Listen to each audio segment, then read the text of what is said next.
నన్ను ఒక ఆయన అడిగాడు, అయ్యా బుద్ధి కర్మానుసారిణి అంటారు, దానికి అర్థం ఏమిటి అని.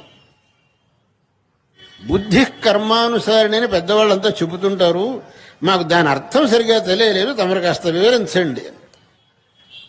నేను చెప్పాను, నాయనా దానికి అర్థం ఇది. నేను ముందరనే చెప్పాను, నువ్వు కిందటి జన్మలో చేసినటువంటి పుణ్యపాపములకు తగినట్లుగా ఇప్పుడు నువ్వు సుఖ దుఃఖాలు అనుభవించాల్సి వస్తుంది అని. నువ్వు కిందటి జన్మలో పాపకర్మ చేశావు, దాని ఫలం ఇప్పుడు దుఃఖం అనుభవించాలి. దుఃఖం ఎలా వస్తుంది? ఏదో తప్పుడు పని చేస్తేనే కదా దుఃఖం వచ్చేది. నీకు ఈ దుఃఖం అనుభవించాల్సిన యోగం ఉన్నది కాక నీ తప్పుడు పని చెయ్యాలని బుద్ధి పుడుతున్నది. బుద్ధి కర్మానుసారిణి.